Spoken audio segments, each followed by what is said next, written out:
के शुरुआत में हम रमन पेरुमलयन से मिलते हैं, जो कि एक पैरानॉर्मल इन्वेस्टिगेटर है और फिलहाल वो फिनलैंड के टेम्पियो यूनिवर्सिटी में भूत प्रेत वाले सब्जेक्ट पे अपनी लेक्चर दे रहा होता है। यहाँ रमन बताता है कि कैसे एक बार किसी केस के दौरान वो एनिली नाम की लेडी से मिला था, जो एक self styled satanic high priestess थी। एनिली खुद को विच मानती थी और वो शैतान की पूजा करती थी। एनिली दरअसल पोजेस थी। इनफैक्ट वो एग्जॉर्सिज्म के समय मौजूद सभी लोगों के फैमिली मेंबर्स की डेथ के बारे में बता दे रही थी, इंक्लूडिंग रमन, जबकि वो इन लोगों को जानती तक नहीं थी। रमन का पॉइंट ये था कि पैरानॉर्मल थिंग्स एग्जिस्ट करती हैं, भले ही साइंस इसे कितना भी डिनाई कर ले। इस सेशन के दौरान हम व्यूअर्स एना को भी देखते हैं, जो कि रमन की असिस्टेंट है और उसकी लव इंटरेस्ट भी। अब यहाँ रमन के फोन पे किसी मेघा नामक लड़की का बार बार कॉल आ रहा था और रमन इसे इग्नोर करता है। दरअसल कॉलेज डेज के दौरान मेघा रमन की गर्लफ्रेंड हुआ करती थी, लेकिन फॉर सम रीजन इनका ब्रेकअप हो गया था, जिसके बाद रमन इंडिया ही छोड़ दिया था। खैर अगले दिन रमन को केरला पुलिस के एडीजीपी जोसेफ का कॉल आता है, जो बताते हैं कि केरला में ब्रह्मगिरी आइलैंड पे एक हॉरर रियलिटी शो शूट हो रहा था, जिसका नाम था द हॉन्टेड हाउस। इसमें 6 कंटेस्टेंट्स थे और कई क्रू मेंबर्स भी इन्वॉल्व थे,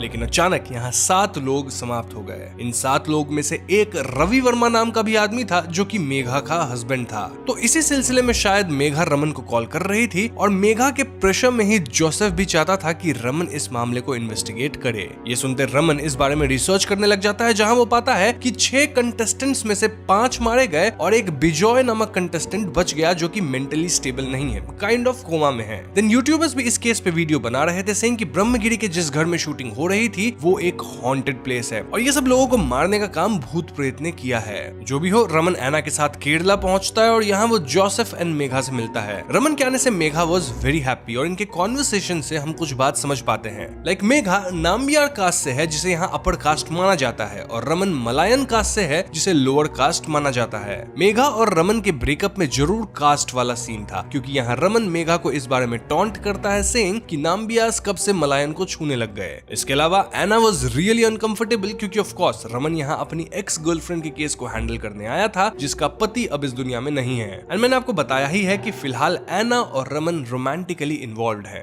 एनीवेज जोसेफ यहाँ रमन को द हॉन्टेड हाउस के शूटिंग की सारी फुटेजेस एंड एविडेंस देते हैं और वो कहते हैं कि आप इन फुटेजेस को देख लो, लेकिन इसे किसी के भी साथ शेयर मत करना। इसके बाद रमन और एना रवि वर्मा के पॉडकास्ट स्टूडियो में ही इन फुटेजेस को प्ले करना शुरू करते हैं। एंड दिस टेल्स अस कि रवि वर्मा एक फेमस पॉडकास्टर था। अब आप पूछ सकते हो कि इन फुटेजेस में क्या था। वेल, शो में जो 6 कंटेस्टेंट्स थे, यहाँ उनकी ऑडिशन क्लिप से लेके समाप्त होने तक की पूरी रिकॉर्डिंग्स थी। तो सबसे पहले हम शो के कंटेस्टेंट्स को देखते हैं, who were Meera, Shambhu, Alina, Bijoy, Tashu and Narayanan. ये सभी शो को लेके काफी एक्साइटेड थे और इन्हें ब्रह्मगिरी तक वैन एंड देन एक बोट से ले जाया जाता है। हम देख पाते हैं कि क्रू मेंबर्स भी टेंट के अंदर एकदम रेडी थे एंड इट वाज क्लियर कि क्रू मेंबर्स जानबूझकर घर के अंदर कुछ भूत वाले सेटअप्स किए हैं ताकि कंटेस्टेंट्स को डराया जा सके। तो पहली रात इन्हें शो के होस्ट आर के वेलकम करते हैं, देन इन्हें हॉन्टेड हाउस में छोड़ दिया जाता है। अब जैसे ही कंटेस्टेंट्स हाउस के अंदर जाते हैं, क्रू वाले जानबूझ के एसी का टेम्परेचर गिरा देते हैं ताकि इन्हें लगे कि किसी भूत के कारण टेम्परेचर कम हुआ है। इसके सभी कीज लेके अपने अपने रूम में जाते हैं और यहाँ क्रू वाले मीरा के रूम में फेक नॉकिंग करके उसके विंडो के बाहर एक डरावना सा पुतला को लटका देते हैं, जिससे मीरा बहुत ज्यादा डर जाती है। वो चीख चिल्ला के सबको बुलाती है, जहाँ कुछ उसकी बातों को मानते हैं, कुछ कंटेस्टेंट्स नहीं मानते। ओवरऑल फर्स्ट नाइट के एंड तक क्रू वाले घर का अच्छा खासा हॉन्टेड माहौल सेटअप कर दिए थे। अब अगली सुबह कंटेस्टेंट्स इस जगह को एक्सप्लोर करने निकलते हैं, क्योंकि शो के रूल्स के मुताबिक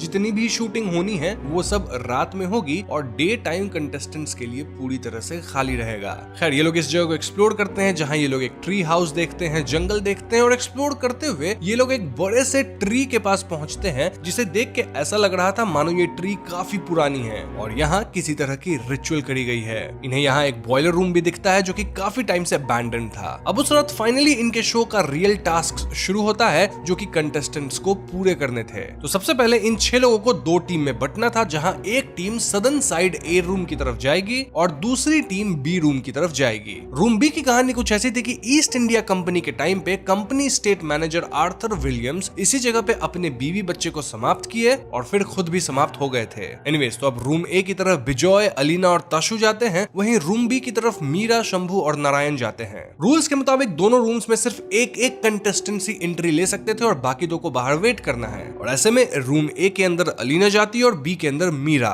यहाँ क्रू वाले अलीना को घोस्ट वगैरह टीवी पे दिखाते हैं, फिर घोस्ट वगैरह ऑपरेशन फील करवाते हैं, देन ईवीएफ मीटर ऑन होता है जिससे अलीना बहुत ज्यादा डर के चिल्लाती है। वहीं मीरा को भी ये लोग सेटअप करके एक नकली घोस्ट दिखा देते हैं जिससे मीरा भी चिल्ला के भागती है। ओवरऑल क्रू मेंबर्स आज की टास्क में कंटेस्टेंट्स को अच्छा खासा डरा दिए थे और उन्हें अच्छे फुटेजेस भी मिल गए थे उनके रिएक्शन के।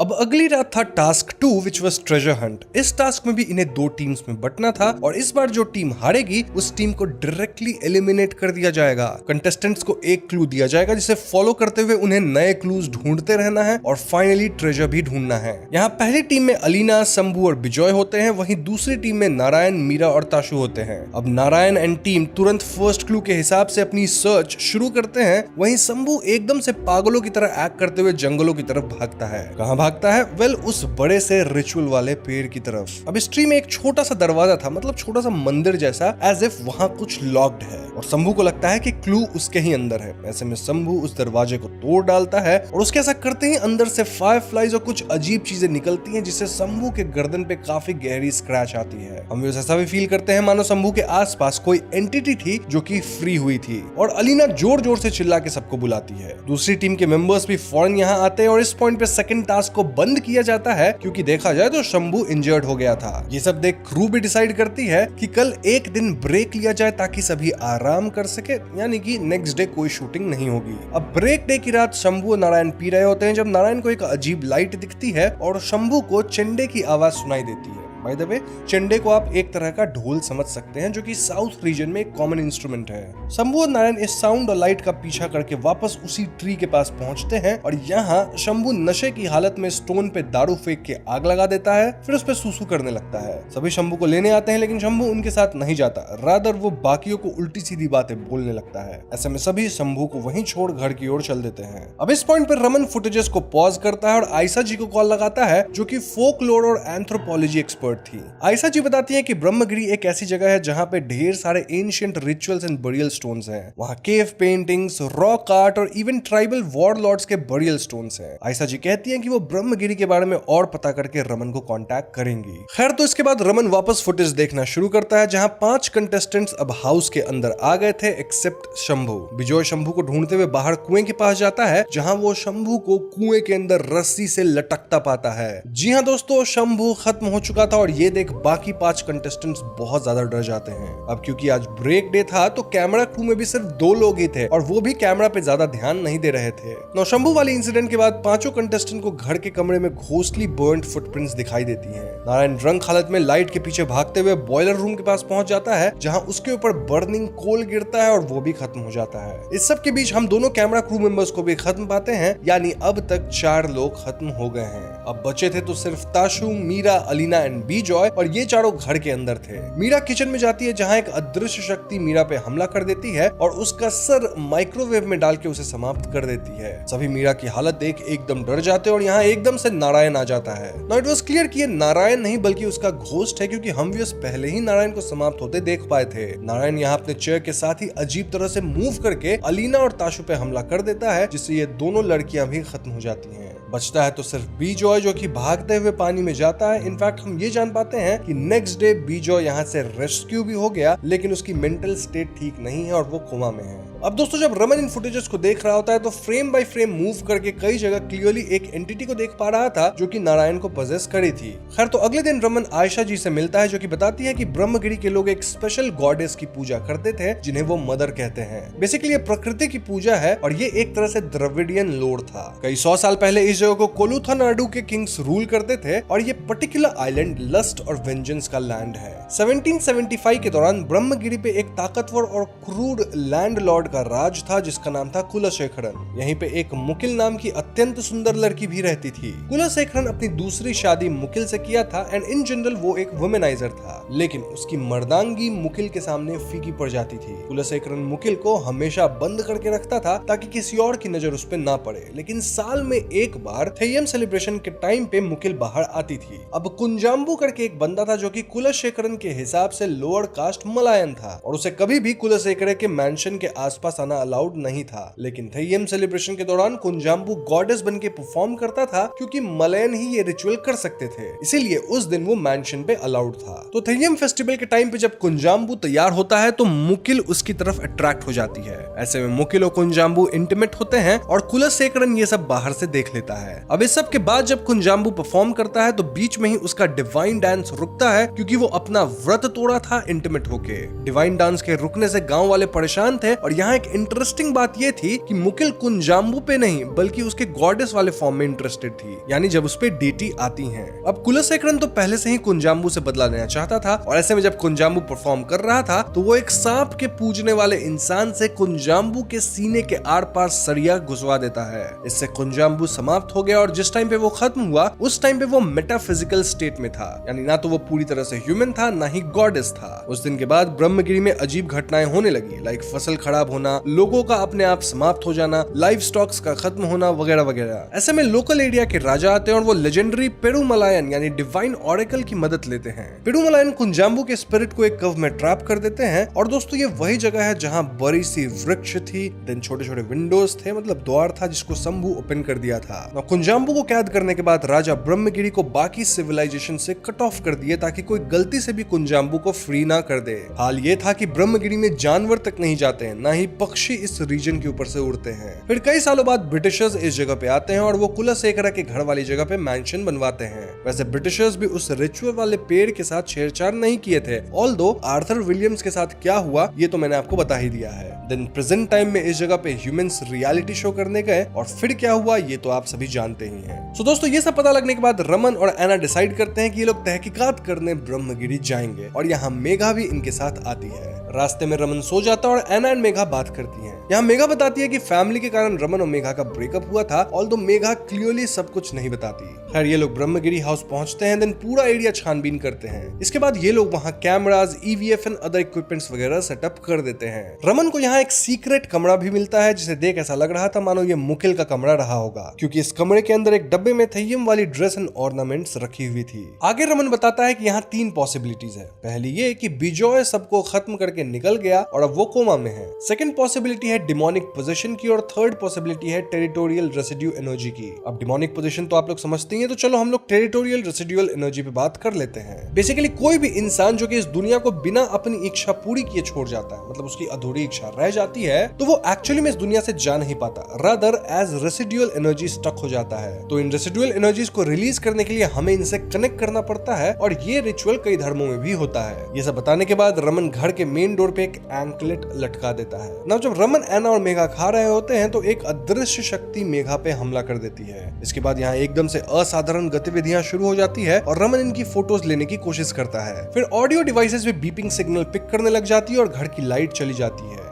एना जनरेटर को ऑन करने जाती है और इसी बीच मेघा को लगता है मानो रमन उसके करीब आके उसे टच कर रहा है, लेकिन असल में रमन उससे काफी दूर था और ये सब एंटिटी का काम था। दिन एकदम से मेघा पजेस्ड होकर अजीब हरकतें करने लगती है और फिर बेहोश हो जाती है। रमन तुरंत घर के बाहर चेक करने जाता है और तब तक पजेस्ड मेघा होश में आके एना पे ही हमला कर देती है। मेघा यहाँ एना को खत्म भी कर देती है अगर एन वक्त पे रमन आके उसे कंट्रोल नहीं करता। इस घटना के बाद रमन मेघा को बांध देता है और खुद बाहर छानबीन करने जाता है। वहीं मेघा अपने होश में आके एना से माफी मांगती है और वो प्लीज वगैरह बोल के एना को इस बात के लिए कन्विंस कर लेती है कि एना उसके हाथ खोल दे।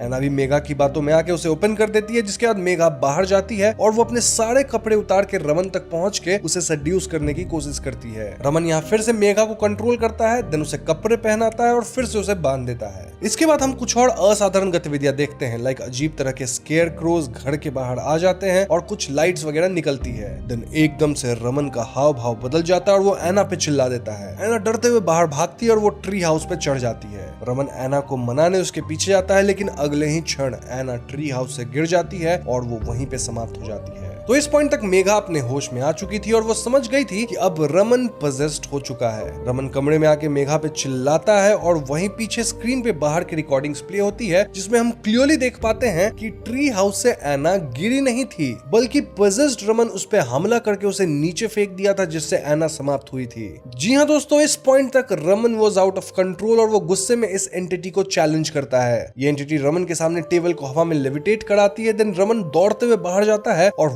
वाटर बॉडी में समा जाता है। कुछ देर बाद रमन पानी में फ्लोट करता हुआ दिखता है और वो पानी से बाहर निकलता है। हम चेंडेन रिचुअल्स की साउंड सुन पाते हैं और रमन यहाँ थेयम रिचुअल्स वाले ड्रेस पहनना शुरू करता है, स्पेसिफिकली कुंजाम्बू की गॉडेस वाली ड्रेस। देन रमन पजेस्ड हालत में बाहर आग जला के थेयम परफॉर्म करता है और मेघा किसी तरह खुद को आजाद करती है। अब इससे पहले रमन खुद को आग में झोंक देता, मेघा उसे रोकती और समहाउ उसे खींचकर कार में बिठाती है। देन मेघा कार में ही रमन को लेके इस जगह से निकल जाती है। अब कार के अंदर रमन को एंकलेट की आवाज आती है और हम देख पाते हैं कि वो अब भी पजेस्ड है। तभी मेघा को फोन पे आयशा जी की वॉइस नोट आती है जो कि कह रही थी कि तुम लोग किसी भी हाल में ब्रह्मगिरी से निकलो, अपनी रिसर्च वगैरह को बंद करो, क्योंकि ये डीटी एक ट्रिकस्टर है। भूल के भी इस डीटी की पूजा मत करना, लैंप मत जलाना, क्योंकि इससे कुंजाम्बू की स्पिरिट वापस जन्म लेगी और वो एक ट्रिकस्टर है। लेकिन दोस्तों हम जानते हैं कि रमन पूजा एंड रिचुअल्स वगैरह ऑलरेडी कर चुका है। इस पॉइंट पे रमन एकदम से मेघा की कार को ब्रिज पे रुकवाता है। देन वो बाहर जाके अजीब बिहेव करता है, व्हिच इंडिकेट्स कि वो अब भी पजेस्ड है।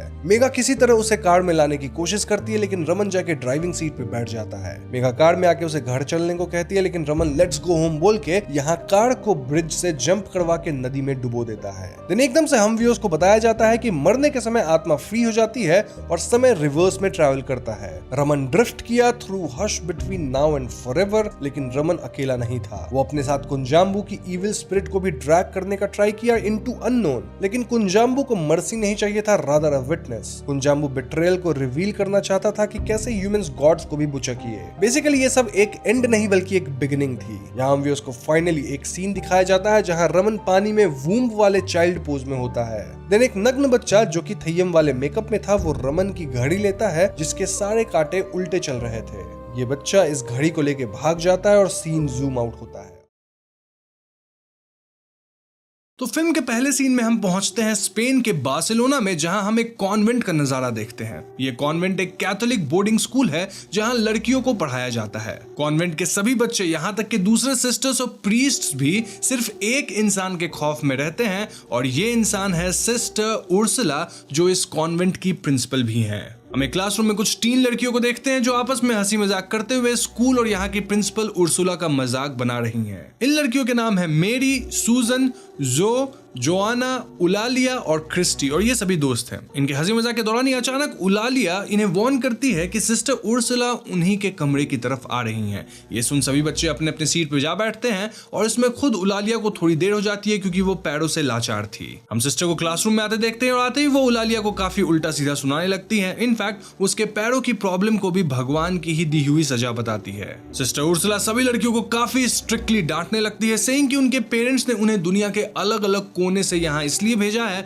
ताकि वो उन्हें पाप से आजादी दिला सके, और इस कार्य में वो कोई कसर नहीं छोड़ेंगी। जब सिस्टर उन्हें ये सारी बातें सुना रही थी तब हम मेरी को नोटिस करते हैं जो जल्दी से कागज का एक टुकड़ा छुपाने की कोशिश कर रही है। अनफॉर्चुनेटली उसे ये करते हुए उर्सुला देख लेती है और वो तुरंत मेरी के हाथ से कागज का वो टुकड़ा छीन लेती है और देखती है कि वो एक लव लेटर है। ये लेटर देख सिस्टर इतना भड़क जाती है कि उसी वक्त मेरी का गला घोटने लगती है, जिससे उसके मुंह से खून तक आ जाता है। यहाँ से सीन कट होता है और हम पहुंचते हैं प्रेजेंट टाइम में, जहां ये घटना मेरी को एक नाइटमेयर के रूप में दिखाई दिया था। वो हड़बड़ा कर उठती है और नोटिस करती है कि अब भी उसके नाक से खून बहने लगा है। क्लियरली मेरी अपने पास्ट से काफी ट्रॉमेटाइज थी। खैर, दूसरी तरफ हम कुछ हाई स्कूल स्टूडेंट्स को पार्टी करते हुए देखते हैं और पार्टी में हम मिलते हैं जोएल, जूलिया और ईव से। इनकी बातों से हमें पता चलता है कि जूलिया स्पेनिश है और जल्दी छुट्टियों के लिए अपने बॉयफ्रेंड जोएल के साथ स्पेन जाने वाली है। वो तो ईव को भी अपने साथ ले जाना चाहती थी, जो उसकी सबसे अच्छी दोस्त भी है, लेकिन ईव जाना नहीं चाहती। इस दौरान पार्टी का एक दूसरा लड़का ईव में काफी इंटरेस्ट लेने लगता है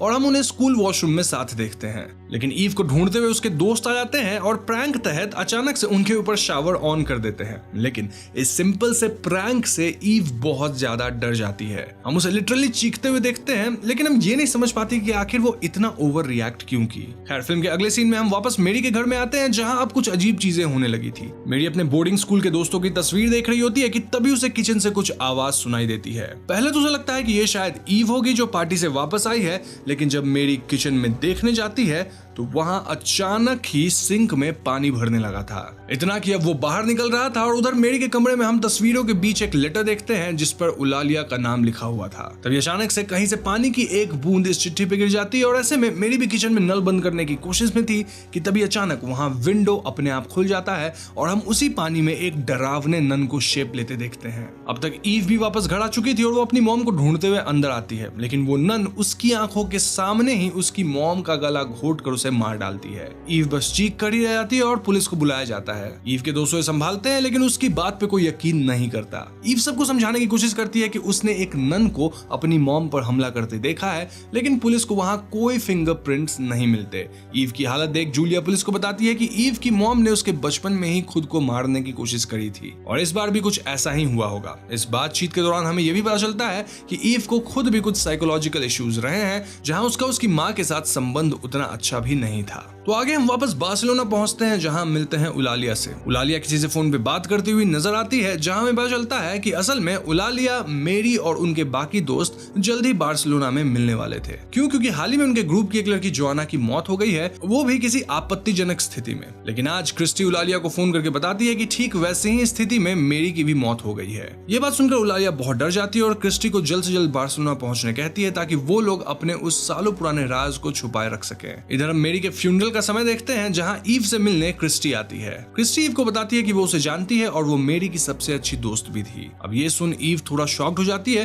क्योंकि उसकी मॉम ने कभी उसे किसी क्रिस्टी के बारे में बताया नहीं था। लेकिन क्रिस्टी ईव को बताती है कि वो और उसकी मॉम बार्सिलोना के एक कॉन्वेंट में साथ पढ़ते थे और जल्द ही मिलने भी वाले थे। क्रिस्टी रिवील करती है कि जिस तरह मेरी की मौत हुई है ठीक उसी तरह उनके दोस्त जोआना की भी पिछले हफ्ते मौत हो गई। वो लोग इस बारे में ही पता करने बार्सिलोना जाने वाले थे और यहाँ ईव क्रिस्टी को नन वाली बात भी बताती है, जो सुन क्रिस्टी बहुत डर जाती है। वो ईव से बस इतना कहती है कि वो कल रात तक इसी शहर में रुकी है, अगर वो चाहे तो उससे बात करने आ सकती है। तो अपनी मॉम को अंतिम विदाई देने के बाद ईव वापस घर लौटती है। सच जानने के लिए ईव मेरी के सामान का छानबीन करती है, जहां उसे भी अपनी मॉम के दोस्तों की तस्वीरें वगैरह मिलती है और मिलता है एक लेटर जो किसी मिखेल नाम के आदमी ने मेरी को लिखा था, जिसमें वो अपने प्यार का इजहार कर रहा था। इस पॉइंट पे ईव को कुछ फ्लैशबैक्स भी आते हैं जिसमें हम छोटी ईव को इन्हीं तस्वीरों के साथ देखते हैं एज इफ वो पहले भी ये देख चुकी हो। ये सब देख ईव काफी चौंक जाती है, खास करके तब जब उसे भी उलालिया का लिखा खत और साथ में एक प्लेन टिकट भी मिलता है, प्रूविंग कि मेरी सचमुच ही बार्सिलोना जाने वाली थी। दूसरी तरफ हम देखते हैं क्रिस्टी को जो अपने होटल रूम में थी। क्रिस्टी उलालिया को फोन करती है और उसे वादा करती है कि वो जल्द से जल्द बार्सिलोना पहुंचेगी। लेकिन इसी वक्त हम क्रिस्टी के पीछे काली परछाई देख पाते हैं जो चुपचाप उसका पीछा कर रही थी। क्रिस्टी जब वॉशरूम में जाती है तो वहां अचानक ही ये परछाई एक बार फिर पानी से निकल उसी डरावने नन का रूप ले लेती है। इसे अपने कमरे में देख क्रिस्टी समझ जाती है कि शायद ये वही आत्मा है जिसने जोआना और मेरी का अंत किया है। वो तुरंत अपने कमरे से निकल नीचे भागती है और लिफ्ट में दाखिल होकर नीचे जाना चाहती है, लेकिन ये लिफ्ट बीच रास्ते ही रुक जाता है। जब क्रिस्टी बाहर आने की कोशिश करती है तो कोई अदृश्य शक्ति ऊपर से उसका आधा शरीर ही काट डालती है। इधर नीचे ईव क्रिस्टी से मिलने पहुंच चुकी थी, लेकिन जब वो लिफ्ट में सवार होने की कोशिश करती है तो ऑब्वियसली उसे वहां मिलती है क्रिस्टी की डरावनी लाश। इस हादसे के बाद जब ईव होटल से निकलने की कोशिश करती है तब उसे एक बार फिर से उस नन की परछाई बाहर ग्लास में दिखाई देती है। ईव फैसला करती है कि वो हर हाल में बार्सिलोना जाएगी और पता लगाएगी कि आखिर ये नन है कौन और ये मौतें क्यों हो रही है। तो नेक्स्ट सीन में हम ईव, जोएल और जूलिया को एक प्लेन में देखते हैं जहां ये सभी स्पेन जा रहे हैं। प्लेन पर भी जूलिया बार बार ईव को इन सब में नहीं पढ़ने की सलाह दे रही थी। उसे समझाती है कि हो सकता है ये सिर्फ उसका बचपन का ट्रॉमा है जो वापस उभर रहा है, लेकिन ईव को जूलिया की बात अच्छी नहीं लगती। उसे लगता है कि इतना सब कुछ हो जाने के बावजूद जूलिया उस पर भरोसा नहीं कर रही है, लेकिन ईव को पता है कि उसकी मॉम और फिर क्रिस्टी की मौत बस कोई एक्सीडेंट नहीं हो सकती। कुछ तो है जो बार्सिलोना के उस ओल्ड कॉन्वेंट में उसका इंतजार कर रहा है। आगे हम ईव और उसके दोस्तों को बार्सिलोना पहुंचते देखते हैं, जहां ईव सीधे उस कॉन्वेंट के बारे में पता लगाने निकल जाती है। लाइब्रेरी में कुछ पुराने न्यूज़पेपर से उसे एक और बात पता चलता है कि उसकी मॉम जिस बोर्डिंग स्कूल में पढ़ा करती थी वहां की प्रिंसिपल थी सिस्टर उर्सुला, लेकिन 1988 की एक रात वो अचानक ही गायब हो गई थी। तो जब ईव इन्हीं बातों की रिसर्च कर रही होती है तब उसे वहां एक लड़का मिलता है जो उसकी मदद करता है। इस लड़के का नाम है माइकल और माइकल प्रीस्ट बनने की पढ़ाई कर रहा है। माइकल ने हाल में ही अपनी गर्लफ्रेंड को एक मोटरसाइकिल हादसे में खोया था, जिसके कारण हम उसे और ईव को आपस में बॉन्ड करते हुए देखते हैं। ईव की मदद करने के लिए माइकल उस बोर्डिंग स्कूल का पता लगाता है और हमें मालूम होता है कि 1988 के उस हादसे के बाद किसी ने भी सिस्टर उर्सुला को देखा ही नहीं है,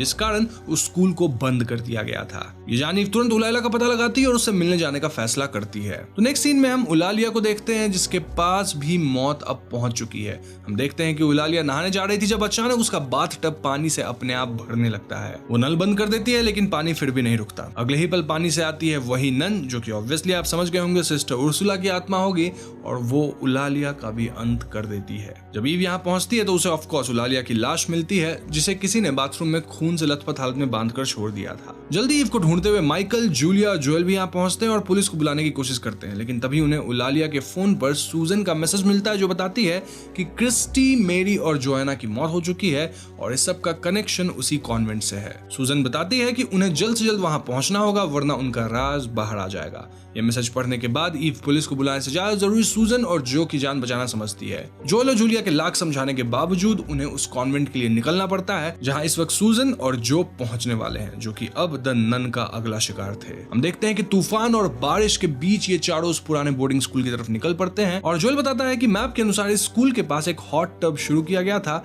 और उसी से उन्हें स्कूल का लैंडमार्क मिलेगा। जब गाड़ी कॉन्वेंट तक पहुंचती है तो हम देखते हैं कि सूजन और जो पहले से ही यहाँ पहुंच चुके हैं। ईव और उसके दोस्त तुरंत कॉन्वेंट में दाखिल होते हैं और उन्हें ढूंढने लगते हैं। ईव देखती है कि जो और सूजन कॉन्वेंट के दूसरी तरफ मौजूद है जहाँ एक तालाब भी बना हुआ था। इधर जो और सूजन बहुत डरे हुए हालत में लग रहे थे और सूजन बार बार कहती है कि उन्हें उनके कर्मों की सजा मिल रही है। उनके बाकी दोस्त मारे जा चुके हैं और अब उनकी बारी है, लेकिन जो सूजन को समझाती है कि वो हर हाल में उर्सुला का सामना करेंगे वैसे ही जैसे उन्होंने सालों पहले किया था। तभी यहाँ ईव भी आती है जो इनकी बातें सुन लेती है। ईव सूजन और जो से सवाल करती है कि आखिर ये उर्सुला कौन है और क्यों उन्हें मारना चाहती है। ईव की बात सुन सूजन रिवील करती है कि एक्चुअली में सालों पहले क्या हुआ था। तो हम वापस 1988 की उस रात पे पहुंचते हैं जब उर्सुला गायब हुई थी।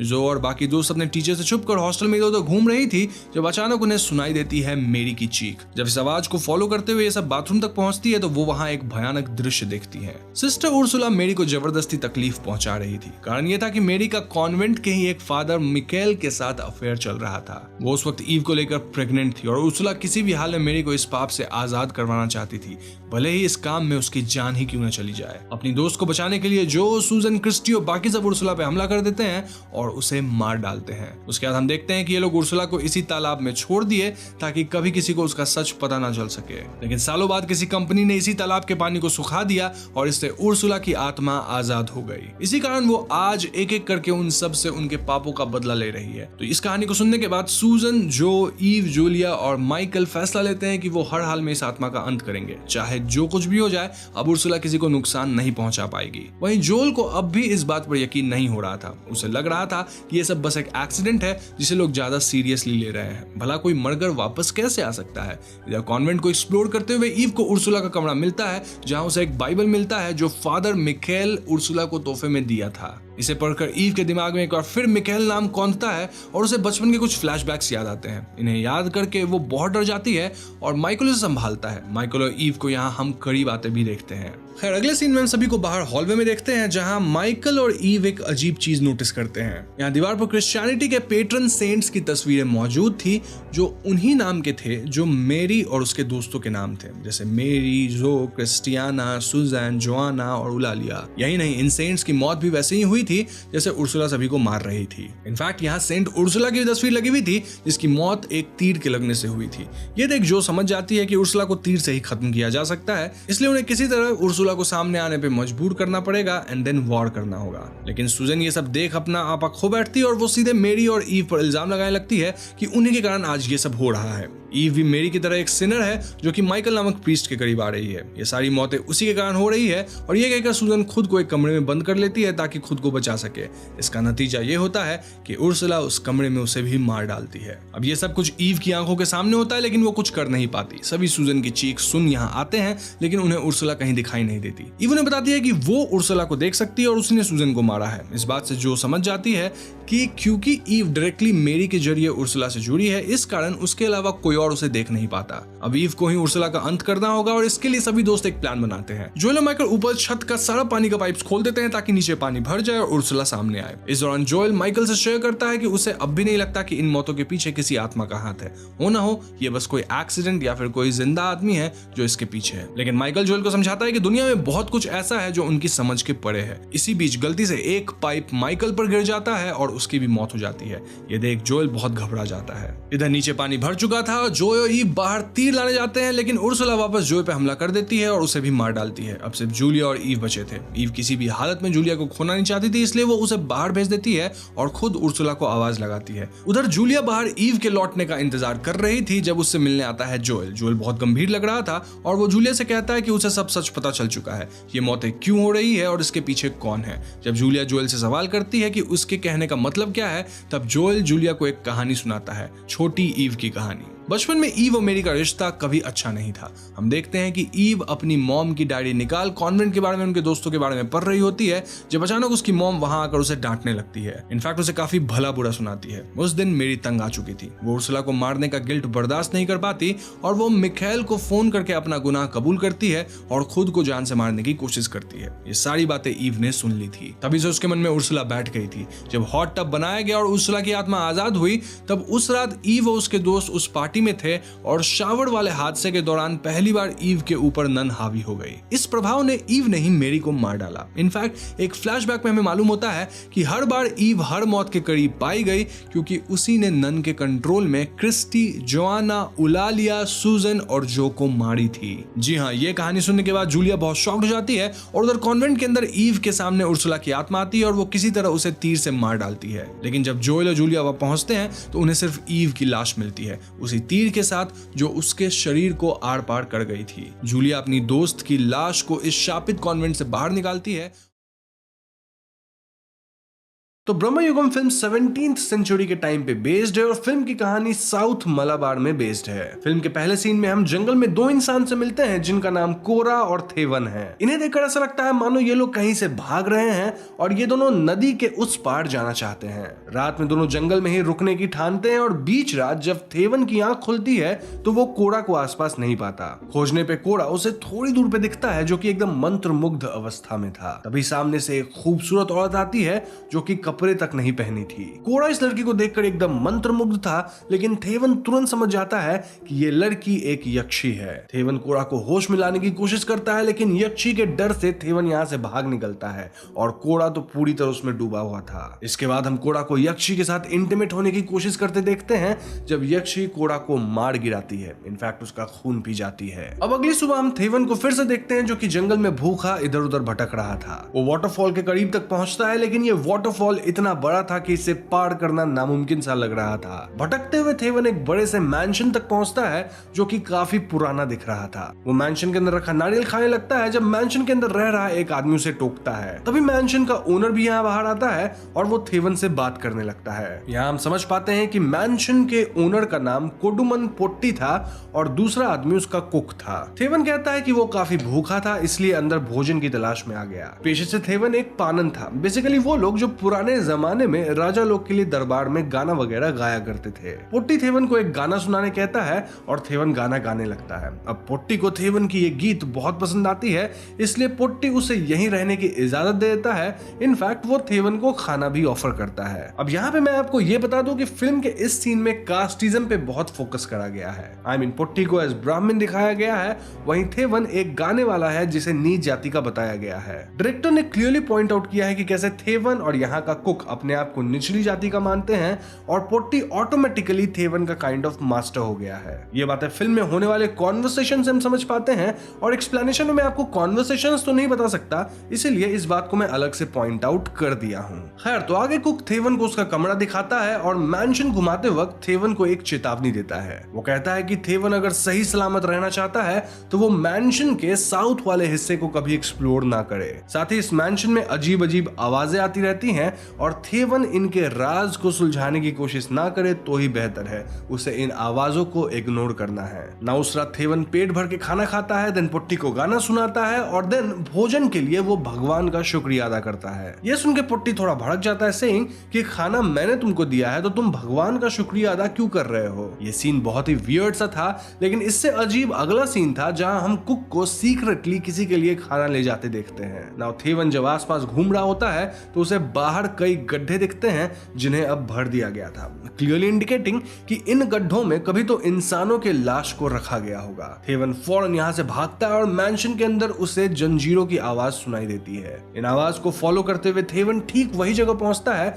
जहां हम कुक को खाना ले जाते देखे थे। ये ऊपर का कमरा था जहां थेवन को वाकई जंजीर दिखती है और वहां एक प्लेट खाना भी रखा हुआ था। थेवन फील करता है कि कोई तो जंजीर घसीटते हुए उसके करीब आ रहा था और इससे डर के थेवन यहाँ से निकल लेता है। अब अगली सुबह जब थेवन मैंशन में घूम रहा होता है तो वो पोट्टी को अकेले एक बोर्ड गेम खेलते देखता है। ये वही बोर्ड गेम है जिसमें पाशे फेंके जाते हैं और जुआ भी लगाया जाता है। पोट्टी यहाँ थेवन को गेम खेलने इनवाइट करता है और कुछ दाव पे लगाने भी कहता है। थेवन कहता है कि उसके पास तो कुछ दाव पे लगाने के लिए है ही नहीं, और ऐसे में पोट्टी कहता है कि वो अपना समय दाव पे लगा सकता है, यानी कि अगर थेवन ये बोर्ड गेम जीता तो वो यहाँ से जा सकता है, लेकिन अगर वो हारा तो उसे जिंदगी भर इसी जगह पे रहना होगा। थेवन इतना कुछ दाव पे लगाने के लिए तैयार नहीं था और ऐसे में पोट्टी उससे पाशे वापस मांगता है, लेकिन जैसे ही थेवन पाशे देने के लिए हाथ बढ़ाता है पोट्टी अपना हाथ पीछे खींच लेता है, जिससे पाशे बोर्ड पे गिरते हैं और गेम शुरू हो जाता है। थेवन को न चाहते हुए भी ये खेल खेलना होता है और अंत में एक सिचुएशन ऐसा आता है जहां पोट्टी को जीतने के लिए दोनों पाशों में 6 चाहिए था। पोट्टी पाशा फेंकता है जहां एक में 6 आता है लेकिन दूसरे में 1 आता है, लेकिन एकदम से पोट्टी काइंड ऑफ अपने पाशे को टेलीकाइनेटिकली हिला देता है जिससे उसमें भी 6 आ जाता है, यानी कि पोट्टी इस खेल को जीत गया था और वो इससे काफी खुश नजर आता है। दूसरी तरफ कुक खाना बना रहा होता है और थेवन वहां आकर उससे बातें करने लगता है। ये कुक पोट्टी की काइंड ऑफ बुराई करते हुए कहता है कि जल्दी तुम्हें पोट्टी का असली चेहरा दिख जाएगा। अब उस वक्त पोट्टी खाना खा रहा होता है और नीचे थेवन भी अपने भोजन के साथ बैठा था। यहाँ पोट्टी थेवन की माँ के बारे में कुछ तो कहता है और ये सुनकर थेवन आश्चर्य में था क्योंकि उसने कभी भी पोट्टी से अपनी माँ का जिक्र नहीं किया था। इस सीन को देखकर ऐसा लग रहा था मानो पोट्टी को थेवन की जिंदगी के बारे में सब पता है, लाइक वो पहले एक स्लेव की तरह बेच दिया गया था और वहीं से भागते वक्त वो भटक गया और इस मैंशन तक पहुंच गया। यहाँ पोट्टी थेवन से ये तक पूछ बैठता है कि आज कुक तुम्हें मेरे खिलाफ क्या सब बोल के भड़का रहा था। थेवन डर के कहने लगता है कि कुक तो कुछ नहीं बोल रहा था, लेकिन पोट्टी उसकी बात नहीं मानता। पोट्टी कहता है कि ये कुक ऐसे ही यहाँ आने वाले लोगों को भड़काता है और पिछला जो मेरा सेवक यहाँ था वो कुक के चक्कर में मेरे साथ अजीब बर्ताव करने लगा। अब कोई भी मेरे साथ अजीब बर्ताव करता है तो मुझे अच्छा नहीं लगता और इसके परिणाम अनुसार मुझे उसे मारना पड़ा, और ऐसे ही लोगों की लाश तुम मैंसन के सदर्न एंड वाले ग्राउंड्स पे भी देखे होंगे। ये सुनकर थेवन बहुत डर जाता है और तभी कुक इस कमरे में आता है। पोट्टी यहाँ कुक को भी भला बुरा कहने लगता है और सरप्राइजिंगली कुक पोट्टी को वापस जवाब देने लगता है। पोट्टी गुस्सा कर कुक को अपनी नजरें और सर झुकाने कहता है, लेकिन कुक उसकी एक नहीं सुनता। तभी एकदम से पूरा मैंशन काइंड ऑफ हिलने लगता है और पोट्टी अपना हाथ आगे करके कुक को दूर से ही अपनी तरफ खींच लेता है। ये किसी मैजिक या टेलीकिनेसिस जैसा था और पोट्टी कुक को चोक करने लग जाता है। थोड़ी देर तक कुक को चोक करने के बाद पोट्टी उसे छोड़ देता है और ये सब देख के थेवन एक बात तो समझ गया था कि पोट्टी कोई नॉर्मल इंसान नहीं था। तो पिटने के बाद कुक अपना मुंह हाथ धो रहा था और थेवन उससे पूछने लगता है कि आखिर ये पोट्टी क्या है, आई मीन सॉर्सरर है या किसी तरह का एंटिटी है। इस पॉइंट पे कुक थेवन को पोट्टी की पूरी बैक स्टोरी बताता है। दरअसल पोट्टी के परिवार में एक बहुत बड़े वेदाचार्य टाइप थे कोई, जो कि वराह देव का पूजा करके उन्हें खुश करते हैं। बदले में देव प्रकट होकर उन्हें एक मैजिकल बॉक्स देते हैं जिससे जो मांगो वो विश पूरा हो जाएगा। कैसे? वेल, बॉक्स के अंदर एक चत्तन करके एंटिटी था जिसे इंग्लिश सबटाइटल्स में गॉब्लिन लिखा गया था, वही विशेष पूरी कर रहा था। अब पोट्टी के परिवार वाले चतन को ही बंदी बना लेते हैं और उससे अपना मतलब निकालते हैं। ऐसे में एक बार चतन अपना मुंह खोल के हेड ऑफ द फैमिली को दिखाता है, सेइंग कि इसके अंदर तुम्हें नर्क दिखेगा। मीनवाइल वो पोट्टी फैमिली के हेड के सोल को कंज्यूम करता है अपना मुंह खोल के। इसके बाद चतन परिवार में सबको मारने लगता है, बेसिकली सबके सोल को कंज्यूम करता है और उसे हैंडल करने बड़े से बड़े सॉर्सरर्स और विद्वान लोग आते हैं, लेकिन कोई भी चतन को रोक नहीं सका और अंत में आया इस परिवार का एक आदमी जो कि और कोई नहीं बल्कि अपना कोडुमन पोट्टी था। अब हमें बताया तो नहीं जाता कि कोडुमन पोट्टी चतन को हराने में कामयाब हुआ कि नहीं, बस इतना पता चलता है कि तब से पोट्टी खानदान में सिर्फ कोडुमन पोट्टी ही बचा है जो कि इस मैंशन में अकेले रहता है। खैर, उस रात थेवन यक्षी को मैंशन में आते देखता है जो कि पोट्टी के साथ इंटीमेट हो रही थी।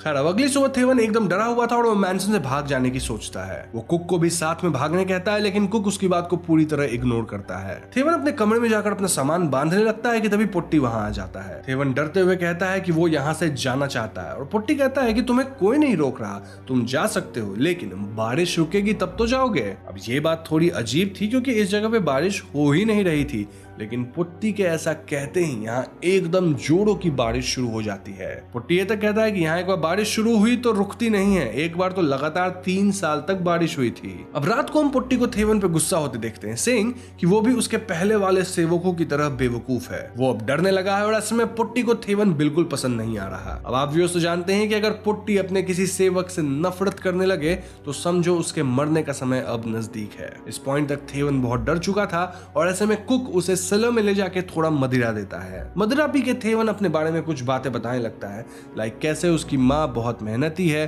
वो उसका इंतजार कर रही होगी, उसका घर एक नदी किनारे है और उसकी माँ मेहनत करके उसके लिए कान की बाली लाई थी जिसे वो पहना रहता है। खैर इन बातों के बाद जब थेवन सोने जाता है तो उस रात उसे एक डरावना सपना आता है जहां वो अपने कमरे में एक एंटिटी को देखता है। अब अगली सुबह बारिश हो रही थी और थेवन देखता है कि कुक वापस एक गड्ढा खोद रहा था, ठीक उसी जगह जहां पिछले सेवकों के लाश को दफनाया गया था। ये देखकर थेवन सोचता है कि अगली बारी उसकी है और इसीलिए वो बारिश में ही यहाँ से भागता है। अब जैसे ही थेवन मैंशन के द्वार से बाहर निकलता है उसे खून की उल्टियां होने लगती है, जिस वजह से उसे वापस मैंशन आना पड़ता है। अंदर पुट्टी उसका इंतजार कर रहा था और पुट्टी कहने लगता है कि तुम मुझे बिना बताए ही भाग रहे थे, जाना था तो मुझसे इजाजत मांग के जाते, चलो अब एकदम नतमस्तक होकर यहाँ से जाने की इजाजत मुझसे मांगो। थेवन यहाँ पुट्टी के पैर पकड़ के उससे यहाँ से बाहर जाने की गुहार करता है, लेकिन पुट्टी हंसते हुए कहता है कि मैं तुम्हारे अनुरोध को नकारता हूँ। इस सीन को देखकर हम व्यूअर्स क्लियरली समझ पाते हैं कि यहाँ से इंसानों का निकल पाना नामुमकिन है, क्योंकि पुट्टी भागने वाले इंसान को खून की उल्टी करवाने लगता है। खैर इसके बाद थेवन कुक से मिलता है और कुक यहाँ कुछ और राज खोलता है। वो थेवन को ऊपर वाले कमरे में ले जाता है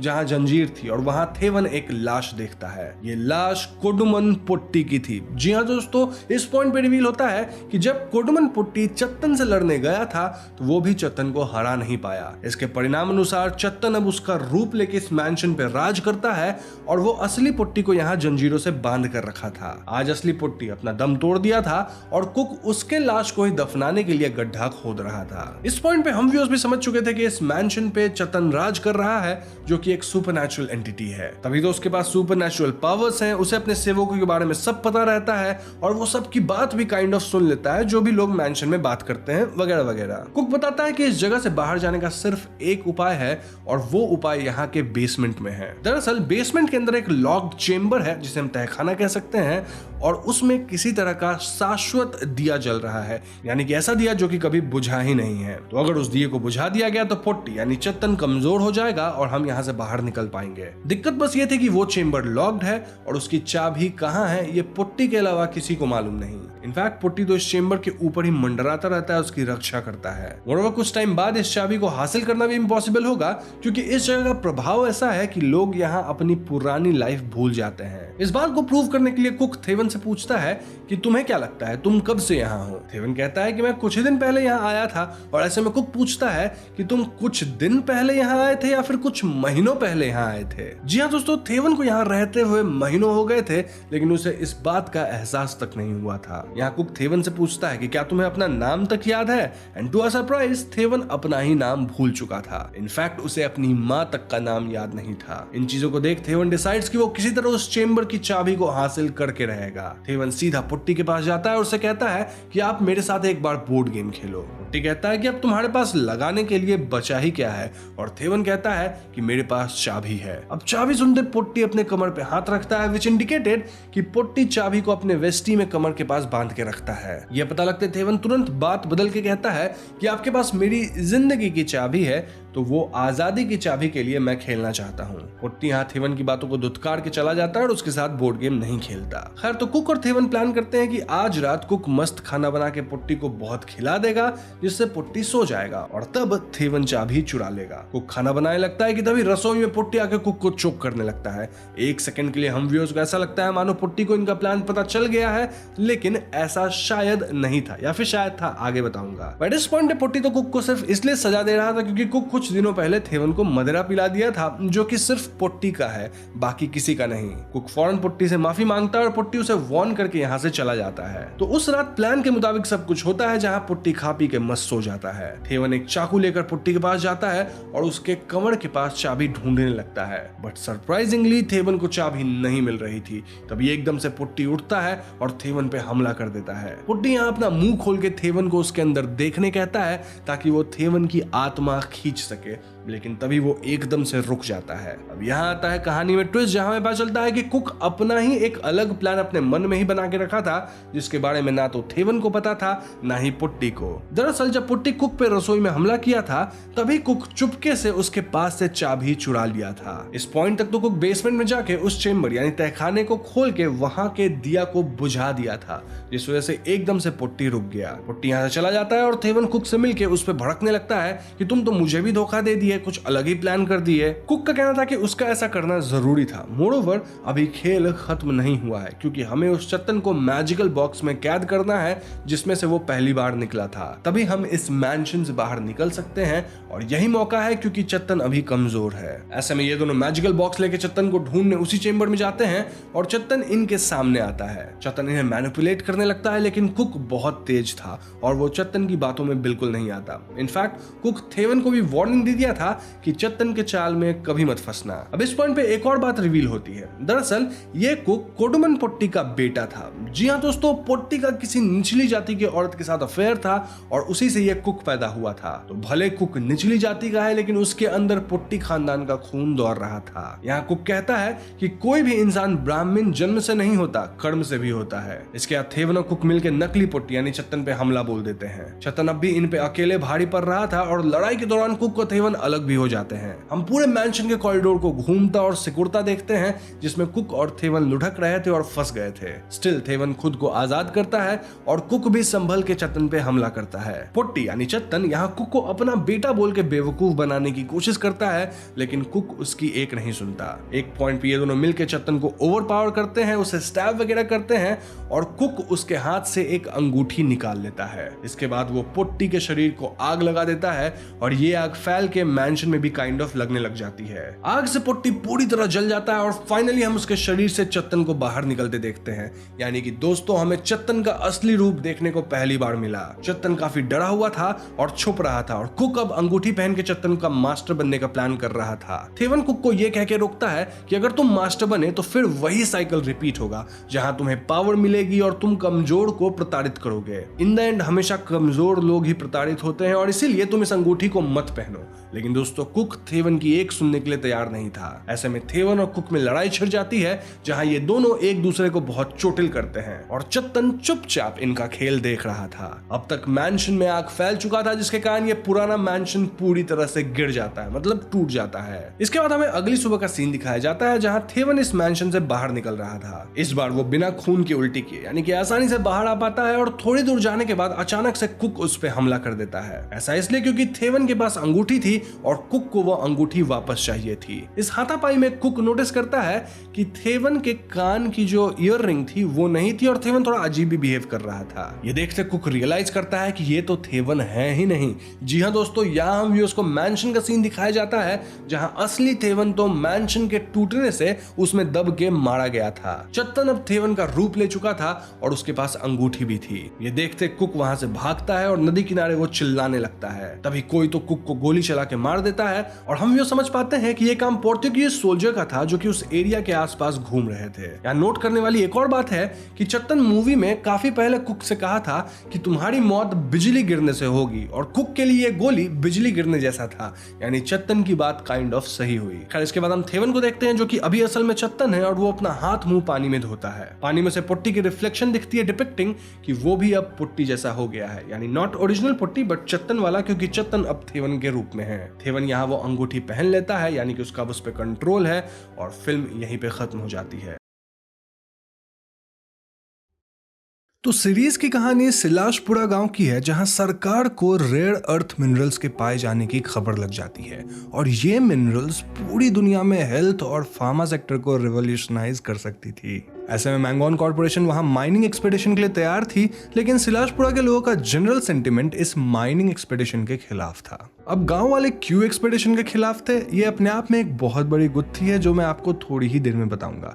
फिलहाल आप ये जानो कि IAS ऑफिसर अवनी राउत इस केस को लेती हैं ताकि उनकी देखरेख में ये माइनिंग एक्सपेडिशन स्मूथली हो सके। अब अवनी की अपनी ही एक कॉम्प्लिकेटेड पास्ट है। जी हाँ, अवनी के पति करुण ने हाल ही में खुद को मार लिया था और ऐसे में अवनी का बेटा अनय अपनी माँ से काफी डिटैच्ड हो गया था। अनय को लगता था कि उसके डैड की मौत उसकी मॉम की गलती है, लेकिन अनय को सच का कोई कोई आइडिया नहीं था।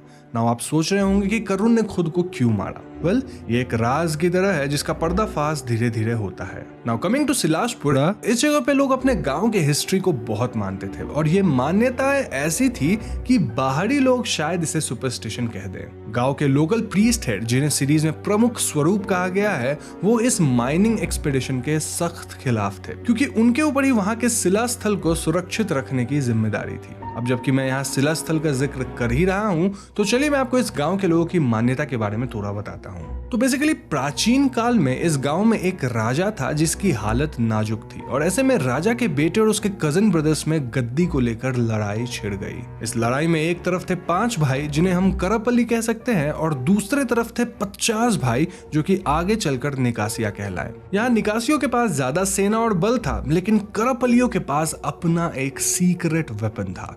ये वेपन था रिढियाकन, जो कि करपल्ली के सबसे बड़े भाई वायुसेन और एक राक्षसनी हाडिका का बेटा था। हाडिका राक्षसनी थी, तो ऐसे में रिढियाकन मायावी था, जिसकी माया इंसान के शरीर पे नहीं बल्कि उसके दिमाग पे वार करती थी। रिढियाकन के माया में जो फंस जाता था उसे राकन कहा जाता था और राकन के अंदर इंसानियत खत्म हो जाती है। वो बिना रिश्ता नाता देखे किसी को भी मार सकते हैं। इन जनरल राकन एकदम वायलेंट हो जाता है और उसका काम है जो दिखे उसे मार डालो। तो युद्ध में ऐसा ही कुछ हुआ जहां रिढियाकन की माया की वजह से निकासिया सैनिक आपस में ही भिड़ गई और करपल्लियों की जीत हो गई। जीत के बाद करपल्लियों ने सोचा कि रिढियाकन तो इतना ताकतवर है कि वो अपनी शक्ति से गद्दी भी हथिया सकता है। इसीलिए इन्होंने अपने कुल देवता का आवाहन करके एक घास की पत्ती से बने अस्त्र की मदद से रिढियाकन का गला काट दिया। गला कटने के बाद भी रिढियाकन का सर अपनी मां को पुकारता रहा और इसीलिए इस बोलते हुए सर को शिला में बंद कर दिया गया। तभी सबने सौगंध लिया कि वो शिला की पूजा अर्चना करके इसे शांत रखेंगे। वहीं रिढियाकन की मां हाडिका अपने पुत्र को खोने के गम में मर गई, लेकिन ऐसा कहते हैं कि वो पुनर्जन्म लेकर एक दिन मायावी को फिर से जगा देगी। बात करें निकासिया क्लैन की, तो हार जाने के बाद उन्हें देश निकाला दिया गया था, लेकिन वो लोग पहाड़ों में छिपकर वहीं आसपास रहने लगे। करंटली करपल्ली लोग आज भी शिला स्थल की रक्षा करते हैं एंड आम जिंदगी जी रहे हैं। वहीं निकासिया लोग उस एरिया में इधर उधर रहते हैं एंड उनमें भी कई लोग आम जिंदगी जीते हैं। ये लोग कभी कभी पुलिस वगैरह पर अटैक भी कर देते हैं। अब प्रमुख स्वरूप का कहना था कि अगर माइनिंग एक्सपेडिशन की गई तो शिला स्थान टूट सकता है और फिर रिढियाकन की मायावी सबको खत्म कर देगी। गांव में राकन आएंगे और उनसे लड़ पाना या बच पाना असंभव होगा। अब इन बातों को सुनकर अवनी इसे सुपरस्टिशन मानती है, लेकिन यहाँ सोचने वाली बात यह थी कि सिलाशपुरा में अक्सर अजीब अजीब घटनाएं होती रहती थी, जैसे कि भारी मात्रा में लोगों का पजस होना, किसी का गायब होना या फिर इवन लोगों का खुद को मार लेना। ऐसे में लोकल्स को मनाकर माइनिंग एक्सपेडिशन करवाना अवनी के लिए एक चैलेंज होने वाला था, जिसके लिए वो सिलाशपुरा अपने बेटे अनय के साथ पहुंच जाती है। यहाँ अवनी लोकल्स को समझाने की कोशिश करती है कि माइनिंग एक्सपेडिशन से उनके एरिया का कितना डेवलपमेंट हो सकता है, लेकिन तभी प्रमुख स्वरूप अपने फॉलोअर्स के साथ अवनी को लोकल्स तक अपनी बात पहुंचाने से रोकते हैं। वो कहते हैं कि डेवलपमेंट अब पैसे का क्या करोगे जब तुम खुद रहोगे ही नहीं। ऐसे में अवनी गुस्से में मैंगोन कॉर्पोरेशन के हेड मिस्टर मौर्य को माइनिंग एक्सपेडिशन चालू करने को कह देती है। एक्सपेडिशन के लिए वहां कुछ ब्लास्ट किए जाते हैं जिससे शिला स्थल कांप उठता है और रिढियाकन के शिला में दरारें आ जाती है। जी हाँ दोस्तों, ऐसा होने के ठीक बाद वहां तेज बारिश होने लगती है, जबकि ये कोई बारिश का मौसम नहीं था। कुछ ही देर बाद 2 मजदूर माइन के पास वाले केव्स में गिर के फंस जाते हैं, जिसे लोकल्स शापित मानते थे, और इस केव में फंसकर एक की तो मृत्यु भी हो जाती है। इतना ही नहीं, दूसरा वर्कर जो बच जाता है वो थोड़ा अजीब बिहेव करने लग गया था। पास के लेक में कई मछलियां एक साथ मृत पाई जाती हैं और उनका मृत शरीर पानी पे फ्लोट करने लगा था। एक रेयर बर्ड का समूह एक दूसरे की जान लेते हैं और अपने अंडे भी कुचल देते हैं, जबकि ये पंछी शांति प्रिय होते हैं। हद तो तब हो जाती है जब गांव का मुखिया भवानी भी मृत पाया जाता है। और यहाँ सबसे स्केरी बात ये थी कि इन सारे फिनोमेनन को एंसेस्टर्स कह चुके थे, यानी कि वो कह रहे थे कि ऐसा ही कुछ होगा। अब एक तरफ तो इन सारी घटनाओं को सुपरनैचुरल माना जा सकता है, वहीं दूसरी तरफ अवनी और उसका दोस्त सैंडी इसे साइंस की मदद से एक्सप्लेन करने लगते हैं। फॉर एग्जाम्पल, अचानक बारिश क्लाउड बर्स्ट की वजह से हुई थी। 2 वर्कर्स केव में इसलिए फंसे क्योंकि उनके रोप को किसी ने काटा था। बेसिकली उनके रोप्स के साथ टैम्पर किया गया था। अब ये टैम्परिंग किसने और क्यों किया वो हम कहानी के एंड में जान पाते हैं। नाउ जो बंदा अजीब बिहेव करने लगा था उसकी मेंटल हेल्थ की हिस्ट्री थी, तो ऐसे में शायद बिना ट्रीटमेंट के वो स्नैप कर गया। अब मछलियां इसलिए मृत पाई गई क्योंकि ब्लास्ट की वजह से वेव्स अंडरग्राउंड ट्रैवल करी होगी और उससे मछलियां शॉक होकर मारी गई। वो रेयर बर्ड्स शायद इसीलिए वायलेंट हुए क्योंकि उन्हें अपने आसपास कुछ इन्फेक्शन फील हुआ और उसे खत्म करने के चक्कर में वो एक दूसरे को मार डाले। और रही बात भवानी के मौत की, तो वेल, या तो उन पे कोई जंगली जानवर अटैक किया या उन्हें अपने मकसद के लिए किसी ने मारा है। तो आप यहाँ देख सकते हैं कि हर एक घटना के दो पहलू हमारे सामने रख दिए जाते हैं। एक पहलू है लोगों के विश्वास और उनके गांव के इतिहास से जुड़ी, वहीं दूसरा पहलू है विज्ञान से जुड़ा हुआ। अब इन सभी घटनाओं की जांच पड़ताल सर्कल इंस्पेक्टर भैरव सिंह कर रहा था और वो थोड़ा राउडी टाइप था। उसके मुंह ना ही लगे तो ज्यादा बढ़िया। नाउ भैरव सिंह का खुद का भी एक सीक्रेट था जिसकी वजह से वो मैंगोन कॉर्पोरेशन के जीएम मिस्टर मौर्य की बात मानता रहता था। ये सब प्लॉट काफी दिलचस्प है with a good arc and this is what is great about this series. Her character में डेप्थ है और सबका अपना मकसद है। भैरव सिंह के अंदर परिमल नाम का जो हेड कांस्टेबल काम कर रहा था वो भी प्रमुख स्वरूप से रिलेटेड था और वो कड़ापल्लियों के कस्टम्स को कायम रखना चाहता था। तो अब जबकि हम कैरेक्टर्स की बात कर ही रहे हैं तो हम सचेत को कैसे भूल सकते हैं। वेल, सचेत ही अवनी का पॉइंट ऑफ कांटेक्ट था जब वो इस विलेज में आई थी एंड गोइंग फर्दर भी वही पॉइंट ऑफ कांटेक्ट रहा था, उनसे ही अवनी बात करती थी। लेकिन यहाँ सीक्रेट बात यह है कि सचेत खुद ही करपली था, जो कि अवनी को जल्दी ही पता चलता है। इतना ही नहीं, वो प्रमुख स्वरूप से भी जुड़ा था। बेसिकली स्वरूप उसके अंकल थे और सचेत और उसका पास्ट भी काफी दिलचस्प है, जहां हम सचेत के पिता की कहानी जान पाते हैं। लोगों का कहना था कि सचेत के पिता 1989 में एक राकन को खत्म किए थे जो कि एक छोटी बच्ची थी। तो एक बच्ची को मारना यूजुअली गलत है, लेकिन वो तो राकन थी, तो क्या उसे मारना जस्टिफाइड था? इनफैक्ट सचेत खुद इस बात को क्वेश्चन करता था एंड समय के साथ उसकी ओपिनियन चेंज हो रही थी। और ऐसे ही सवालों से हमारा मन एकदम एंगेज रहता है और सबका जवाब हमें एंड में मिलता है। Now let me tell you कि सचेत का कैरेक्टर तो इस सीरीज का one of the most important character है। साथ ही उसका कैरेक्टर आर्क भी अमेजिंग है, जहां वो नॉन बिलीवर से एक बिलीवर बनता है and then much more. Final जो उसका फेट अंत में हुआ वो मैं आपको बताऊंगा नहीं, बट इट इज इंटरेस्टिंग, आप उसे देखना जरूर। एनीवेज, इन बातों के बीच में मैं तो अवनी के बेटे अनय को भूल ही गया। वेल, अनय ऑलरेडी अपने माँ से डिस्टेंट था और थ्रू आउट द सीरीज वो उनसे और दूर होता जाता है। अनय की दोस्ती सिलाशपुरा के लोकल किड से हो जाती है और इनमें रानी से उसका कनेक्शन काफी बन गया था। विद टाइम अनय को अपने पिता की मौत को लेकर कई बातें पता चलने लगती है और कहीं ना कहीं वो अपनी माँ को इसके लिए ब्लेम कर रहा था। पास्ट में कुछ ब्राइब वगैरह को लेकर इशू हुआ था जिसमें बदनामी होने के कारण ही अनय के पिता ने खुद को मारा था। लेकिन ये ब्राइब क्या था, किसने लिया था ये ब्राइब और एक्चुअली में क्या हुआ था, ये तो अनय को सेकंड लास्ट एपिसोड में ही पता लगता है, वो भी बहुत स्ट्रगल के साथ। इस स्ट्रगल में अनय को रानी हेल्प करती है, साथ ही अनय के जो फ्रेंड्स बनते हैं वो सभी हेल्प करते हैं एंड देन एंड में ही अनय समझ पाता है कि उसका जो पर्सपेक्टिव था वो कितना गलत था।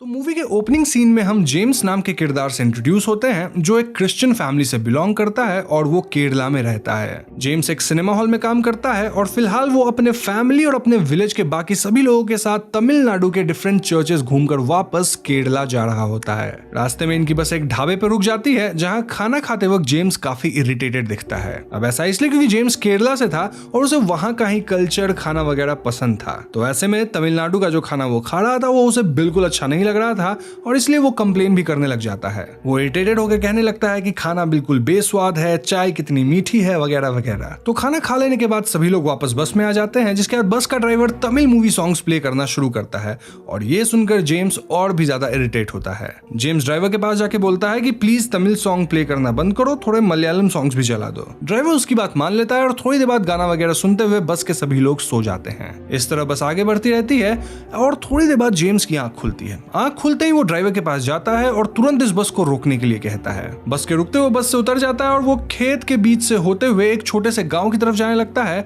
और यहाँ कुछ गलियों से होते हुए सीधा एक घर में एंटर करता है। अब घर में एंटर करते ही वो सबसे पहले एक गाय को चारा देता है, फिर अपने कपड़े वगैरह चेंज करके घर के अंदर जाता है जहाँ उसे एक ओल्ड लेडी मिलती है जिनकी आंखों का ऑपरेशन हुआ था। जेम्स इस ओल्ड लेडी से तमिल में बात करने लगता है और उसे माँ कहकर बुलाता है। वो कहता है कि माँ, तुमने काला चश्मा क्यों पहना हुआ है? ओल्ड लेडी उसे कहती है कि अभी अभी उसकी आंखों की ऑपरेशन हुई है, इसलिए डॉक्टर ने उनकी आंखों को प्रोटेक्ट करने के लिए चश्मा दिया है। जेम्स ये बात सुनकर अंदर रूम में जाता है जहां उसे एक यंग लेडी सोई हुई दिखाई देती है। वो उस लेडी को देखकर उसका नाम को पुकारता है और कहता है कि कुनकुरी, क्या तुम अभी तक सो रही हो? कोई बात नहीं, मैं अपने लिए खुद ही चाय बना लेता हूँ, तुम्हारे लिए भी बना दूंगा। इसके बाद वो अपने लिए और कुंकू के लिए भी चाय बनाता है और उससे पूछता है कि किचन में खाने पीने का सारा सामान क्यों खत्म है और किसी ने भी उसे बताया क्यों नहीं। वो तुरंत वहां से एक थैला उठाता है और मार्केट से राशन का सामान लेने के लिए यहीं पास ही पड़ी एक बाइक लेकर निकल जाता है। तभी यहाँ घर के दो और मेंबर्स आते हैं जो कि जेम्स को बाइक ले जाते हुए देखते हैं और वो काफी कंफ्यूज हो जाते हैं क्योंकि वो लोग समझ ही नहीं पा रहे थे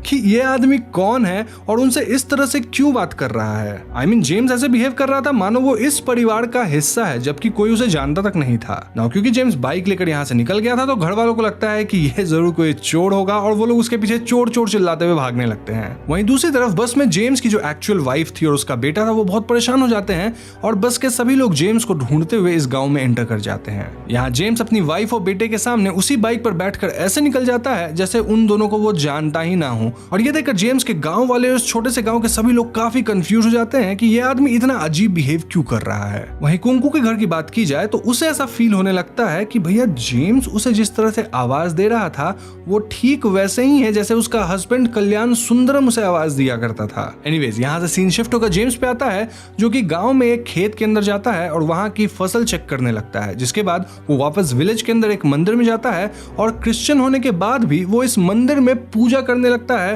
एज इफ वो कोई हिंदू प्रीस्ट हो। यहाँ से निकलकर जेम्स एक कम्युनिटी हॉल में जाता है जहाँ काफी सारे आदमी बैठकर बात कर रहे थे और जेम्स इन लोगों से इस तरह से बात करने लगता है मानो वो सभी को जानता हो, लेकिन ऑफ कोर्स ये लोग तो जेम्स को जान ही नहीं रहे थे और वो लोग बहुत आश्चर्य में भी थे। अब यहाँ सरप्राइजिंग बात यह थी कि भले ही वो लोग जेम्स को ना जानते हो लेकिन जेम्स यहाँ मौजूद सभी लोगों के नाम तक जानता था। अब जेम्स यहाँ से एक चाय की टपरी पे जाता है जहाँ वो एक चाय ऑर्डर करता है। अब यहाँ एज एन ऑडियंस हम एक स्ट्रेंज चीज नोटिस करते हैं कि थोड़ी देर पहले जेम्स जो कि तमिलनाडु की मीठी चाय से इरिटेट हो रहा था वो यहाँ चाय में खुद ही बहुत ज्यादा शक्कर डालता है और एकदम मजे से पीने लगता है। अब चाय पीने के बाद जेम्स गांव के अंदर जाता है जहां वो कुछ लोगों के साथ तमिल गाने पे डांस करने लगता है और ये वही गाने जो थोड़ी देर पहले बस में बज रहे थे जिन्हें सुनकर जेम्स इरिटेट हुआ था। एनीवेज दूसरी तरफ कुंकू की बेटी स्कूल से घर आती है जहां वो अपने ग्रैंड पेरेंट्स और अपनी माँ को बहुत डांटती है क्योंकि कोई एक अनजान आदमी आज सुबह उनके घर आकर उनकी बाइक उठाकर ले गया और वो सब देखते रह गए। Now coming back to James, शाम होने पर जेम्स एक दारू के अड्डे पे जाता है और वहां काफी दारू पीकर तमिल सॉन्ग्स पे डांस करने लगता है और साथ ही साथ तमिल मूवी के डायलॉग्स भी बोलने लगता है। रात होने पर वो राशन का सारा सामान लेकर घर वापस आता है और घर के बूढ़े आदमी से बोलता है कि मैं सारा सामान ले आया हूँ, अगली बार से सामान खत्म होने पर मुझे सही टाइम से बता देना ताकि मैं राशन टाइम पे ले आऊं। तभी जेम्स के गांव वाले यहाँ आ जाते हैं और जेम्स की वाइफ उससे कहती है कि आप तमिल लैंग्वेज में क्यों बात कर रहे हैं और ऐसे क्यों बिहेव कर रहे हैं जैसे आप हमें जानते ही नहीं। बाकी लोग भी जेम्स को जल्दी से वापस चलने के लिए कहते हैं क्योंकि उन सबको केरला जाना था। यहाँ कुंकू के गाँव वाले भी जेम्स पर गुस्सा होने लगते हैं और उससे पूछते हैं कि तुम सुबह से गाँव में ऐसे क्यों घूम रहे हो जैसे तुम यहीं के रहने वाले हो, क्या तुम इस गाँव में किसी चोरी के इरादे से आए हो। ये सब सुनकर जेम्स बहुत गुस्से में आ जाता है और वो कहता है कि कौन कहता है कि मैं इस गांव से नहीं हूं, मैं कल्याण सुंदरम इसी गांव में पैदा हुआ, इसी गांव में पला बढ़ा हूं और यही मेरे दादा परदादा भी जन्मे थे और अब अगर किसी ने भी मेरे बारे में उल्टा सीधा बोला तो मैं किसी को नहीं छोड़ूंगा। ये सब सुनकर जेम्स की वाइफ बहुत परेशान हो जाती है पर वहां कुंकू की फैमिली काफी शॉक्ड रह जाती है क्योंकि जिस कल्याण सुंदरम का नाम जेम्स ने अभी लिया था वो और कोई नहीं बल्कि कुंकू का पति था। यहाँ हमें पता चलता है कि लगभग 2 साल पहले कल्याण सुंदरम इस गांव से किसी काम के सिलसिले में बाहर गया था लेकिन वो वापस लौटकर नहीं आया, जिसके बाद गांव वाले ने कल्याण सुंदरम को खोजने की बहुत कोशिश की लेकिन उसका कुछ पता नहीं चला। लेकिन आज अचानक ही जेम्स इस गांव में एंटर कर गया है और ऐसे बिहेव करने लग गया है एज इफ वो कल्याण सुंदरम हो। ये सभी बातें सुनकर एक ओल्ड आदमी जेम्स की वाइफ और उस गांव वालों को कहता है कि मैं चाहता हूं कि आप लोग जेम्स को आज रात यही रहने दें और सुबह होने तक का वेट करें, हो सकता है सुबह तक सब कुछ ठीक हो जाए ना। वहीं हम देखते हैं कि जेम्स जो कि अब अपने आप को कल्याण सुंदरम बता रहा था वो कल्याण सुंदरम की माँ की गोद में जाके सर रखकर सो जाता है और सभी लोग सुबह होने का इंतजार करने लगते हैं। अब सुबह जेम्स सबसे पहले जल्दी उठता है, देन अपने गाय का दूध निकालता है, फिर इसे बेचने के लिए निकल पड़ता है लेकिन कोई भी उससे दूध नहीं खरीद रहा था क्योंकि सभी का कहना था कि उनके यहाँ कोई और दूध बेचने आता है। ये सुनकर जेम्स बहुत परेशान हो जाता है और मन ही मन सोचने लगता है कि कल तक तो सभी लोग मुझसे ही दूध खरीद रहे थे, आज इन्हें क्या हो गया है। इसके बाद जेम्स पोस्ट ऑफिस के लिए निकल पड़ता है। अब जेम्स के सिचुएशन को देखकर जेम्स के गांव वाले समझ गए थे कि भैया अभी तक ये बंदा ठीक हुआ नहीं है। ऐसे में जेम्स के गांव वाले सजेस्ट करते हैं कि उन्हें जेम्स के खाने में बेहोशी की दवा मिला देनी चाहिए जिसके बाद वो बेहोश हो जाएगा और लोग उसे अपने साथ अपने गांव ले जाएंगे। वहीं जेम्स की बात बात की जाए तो वो पोस्ट ऑफिस पहुंच चुका था और यहाँ वो पैसे निकालने के लिए फॉर्म पे साइन करता है और उसे फिल करके अकाउंटेंट को देता है। नाउ अकाउंटेंट फॉर्म देखता है जिसपे कल्याण सुंदरम के सिग्नेचर थे जो कि एग्जैक्ट मैच हो रहे थे, लेकिन जेम्स और कल्याण सुंदरम की शक्ल मैच नहीं हो रही थी, इसीलिए वो जेम्स को पैसे देने से मना कर देता है। जेम्स यहाँ अकाउंटेंट से लड़ने लगता है लेकिन इसका कोई फायदा नहीं होता। अब इन घटनाओं से जेम्स काफी परेशान होने लग गया था और वो यही सोच रहा था कि लोग उसे पहचान क्यों नहीं रहे। रास्ते में जेम्स को एक मंदिर बनता हुआ दिखता है जिसे देखकर वो बहुत पजल्ड हो जाता है और सोचने लगता है कि कल तक तो यहाँ कोई मंदिर नहीं था, अचानक ये मंदिर कहाँ से आ गया। और वो अपने चेहरे पे हाथ रखता है और तभी उसे रियलाइज होता है कि उसकी दाढ़ी काफी बढ़ी हुई है, इसीलिए वो शेव कराने के लिए एक सलून पे जाता है और वहां बार्बर से कहता है कि अपने अंकल को बुलाओ क्योंकि मैं उन्हीं से शेव करवाता हूँ। ये बात सुनकर बार्बर बहुत ज्यादा हैरान हो जाता है और वो जेम्स को बताता है कि मेरे अंकल को मरे हुए आज पूरे 6 महीने हो गए। ऐसा कहते हुए वो सामने लगे एक फोटो की तरफ इशारा करता है। जेम्स सामने लगी उस फोटो को देखता है जिसे देखकर वो बहुत ज्यादा शॉक्ड हो जाता है क्योंकि उस ओल्ड मैन की फोटो पर जो डेट मेंशन था उसमें ईयर 2011 लिखा था, जबकि जेम्स के हिसाब से अभी तो ईयर 2009 चल रहा था। जेम्स की नजर सामने रखे मिरर पे जाती है जहां वो अपनी रिफ्लेक्शन को देखता है और वो खुद को पहचान ही नहीं पाता। जेम्स को लग रहा था कि वो तो कल्याण सुंदरम है, तो ऐसे में उसका चेहरा कैसे बदल गया। इसके बाद वो मायूस होकर अपने घर आता है और सभी घर वालों के साथ बैठकर खाना खाता है और खाना खाते हुए बहुत रोने लगता है। खाना खाने के बाद वो कल्याण सुंदरम की माँ के पास जाता है और उनसे कहता है कि समय पर दवाई जरूर खाना ताकि तुम जल्दी ठीक हो जाओ। ओल्ड लेडी कहती है कि गांव वालों ने उनसे कहा है कि उनका बेटा कल्याण वापस आ गया है, भगवान करे कि मेरी आंखें जल्दी ठीक हो जाए ताकि मैं तुम्हें देख सकूं। ये सुनकर जेम्स बहुत उदास हो जाता है और अपनी माँ से कहता है कि हाँ तुम जल्दी ही ठीक हो जाओगी, लेकिन अफसोस इस बात का है कि तुम मुझे कभी देख नहीं पाओगी। इतना कहकर वो यहाँ से बाहर निकल जाता है और एज एन ऑडियंस यहाँ हम एक चीज नोटिस करते हैं कि भले ही जेम्स घर से बाहर चला गया था लेकिन उसकी शैडो अभी भी एक दीवार पे फ्रीज हो गई थी। घर से निकलने के बाद जेम्स अचानक ही नींद से उठ जाता है और उसे रियलाइज होता है कि वो किसी दूसरे गांव में है और उसके कपड़े वगैरह भी बदले हुए हैं। वो सामने खड़ी अपनी वाइफ अपने बेटे को पहचान लेता है और उनसे पूछता है कि आखिर तुम लोग इस गांव में क्या कर रहे हो। और ये देखकर दोनों गांव के लोग समझ जाते हैं कि जेम्स वापस ठीक हो गया है, यानी वापस से वो जेम्स बन गया है, कल्याण सुंदरम नहीं रहा। इसके बाद जेम्स अपनी फैमिली अपने गाँव वालों के साथ वापस केरला के लिए निकल पड़ता है। फिल्म के एंड में हम सभी को बस में बैठा हुआ देखते हैं, जिसके बाद बस चल पड़ती है और इस गाँव का एक कुत्ता उस बस के पीछे भागने लगता है और इसी के साथ मूवी खत्म हो जाती है।